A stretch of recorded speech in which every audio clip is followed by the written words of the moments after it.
Olá, sejam bem-vindos de volta ao nosso curso preparatório. Eu sou Felipe Novaes, advogado, professor de Direito Civil aqui do GETUSP, e a gente continua falando sobre direitos sucessórios.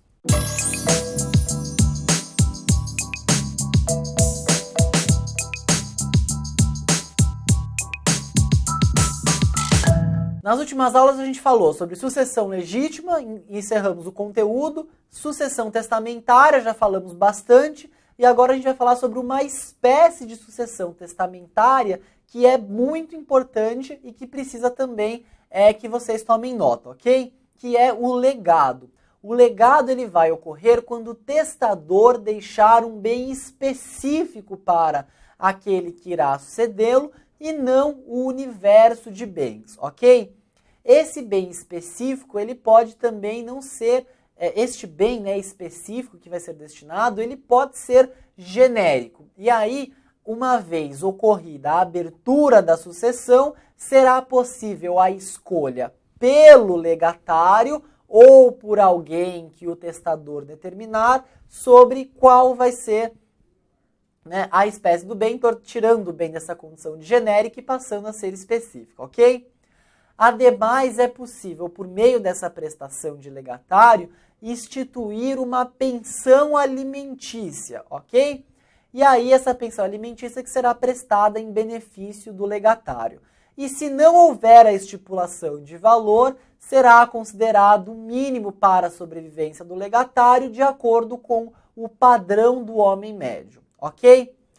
Agora a gente fala um pouco sobre o direito de acrescer. O que isso quer dizer? Uma vez que um dos herdeiros não podem, seja porque foi declarado indigno ou deserdado, A gente fala agora sobre o direito de acrescer. Toda vez que um herdeiro não puder ou não quiser, vamos imaginar pelo evento da renúncia, a receber o seu quinhão, essa parte ela será aproveitada aos demais. Então, se você tem uma herança que será destinada inicialmente a 3 filhos, ok? Cada um ali teria 33,3333 dízima periódica por cento daquele total. E aí um dos herdeiros renuncia a isso, e a gente já viu que a renúncia ela só é possível a partir do momento em que ocorreu a abertura da sucessão. Muito bem. Nesse caso, pelo direito de acrescer, cada um dos outros 2 herdeiros vai receber a parte complementar da herança que caberia àquele que renunciou. Então, nesse exemplo, cada um receberá 50% da herança, ok?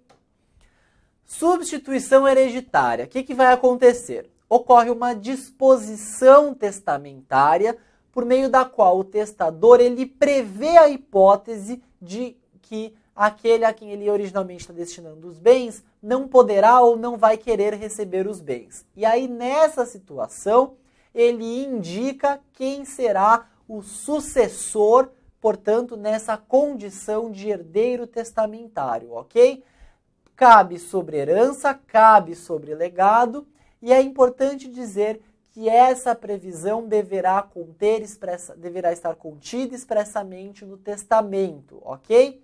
E que essa substituição ela pode ocorrer de forma que é chamada, vulgar ou ordinária, que é justamente isso. Então, o testador está ali fazendo um testamento e ele diz, se tal pessoa não puder receber, a outra vai ser indicada, ok?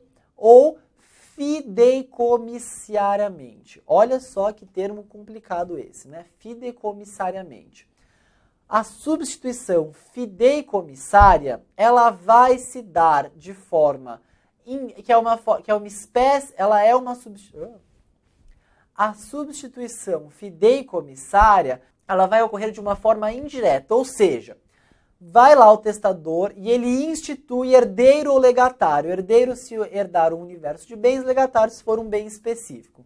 Mas esse herdeiro ele vai ter a obrigação de, após a sua morte, após o adimplemento de uma condição ou após transcorrido um determinado período, de transmitir esta herança ou este legado a outra pessoa. Então vamos lá. Aqui nós temos 3 figuras. O testador, certo? O fiduciário e o fideicomissário. O testador é aquele que vai dispor sobre a transferência dos seus bens, ok?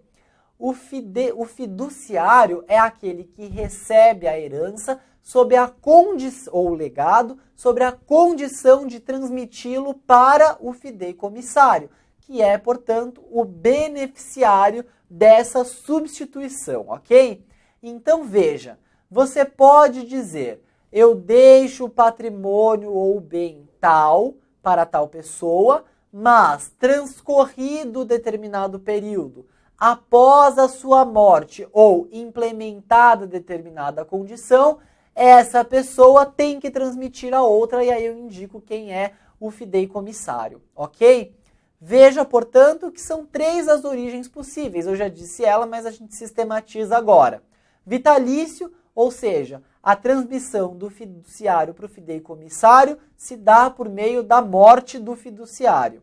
Pode ser a termo, ou seja, você determina o momento em que vai ocorrer essa substituição, ou pode ser condicional, ou seja, o adimplemento, a ocorrência de uma condição faz com que seja necessário dar-se início à obrigação da transmissão do fiduciário ao fideicomissário, ok?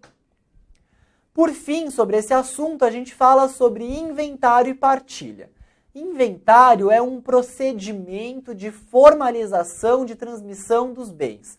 Pode ser judicial, pode ser extrajudicial. Então, o que vai acontecer? Ocorreu a abertura de transmissão, formou-se um condomínio necessário. Então, olha, tem esses bens e todo mundo aqui responde porque vocês são os herdeiros necessários, ok?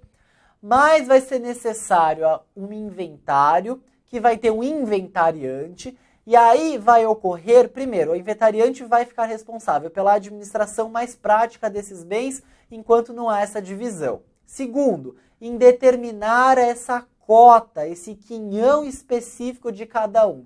Então é justamente esse procedimento que vai efetivamente formalizar essa transmissão. Olha o conceito aplicado aí nessa prática. Então vai dizer, olha, fulano de tal vai ficar com isso, o ciclano de tal vai ficar com isso, e assim vai ocorrendo, ok? A partilha, por sua vez, ela é justamente a atribuição desses bens. Então veja, inventário, você formaliza essa divisão. A partilha, deu-se a partilha, você atribuiu especificamente um bem que compunha o acervo do de cujos para os seus herdeiros ou legatários, ok?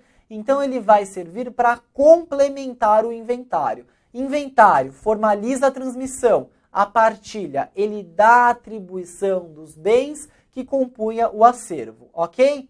Então, com isso, você vê que dar-se-á por completa a transmissão dos direitos e obrigações do de cujos para os seus herdeiros ou legatários, ok?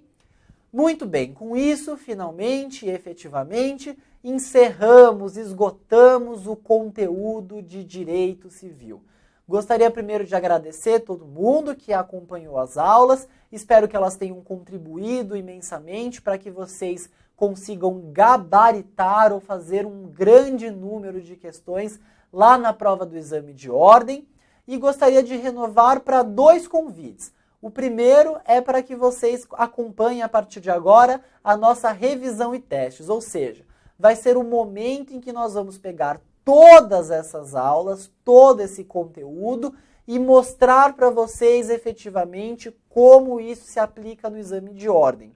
E mais do que isso, nós tentaremos fixar o conteúdo para que vocês cheguem no exame de ordem com a matéria fresquinha, pronta para ser aplicada ali para todo e qualquer teste que o examinador resolver cobrar de vocês.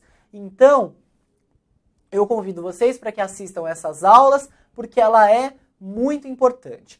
E o segundo convite é, uma vez aprovados no exame de ordem, que todos serão, eu também renovo o convite para que se preparem, caso a opção de vocês seja por direito civil, aqui também pelo GETUSP, aqui também pelas nossas aulas preparatórias, tá certo? Então, mais uma vez, agradeço a todos pela atenção, dessa vez dispensada ao longo de tantas aulas. Espero ter contribuído para que vocês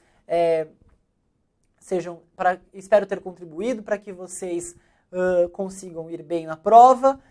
Me coloco mais uma vez à disposição para esclarecimento de conteúdo e nos encontramos na revisão e testes, ok? Muito obrigado e até lá. Tchau, tchau.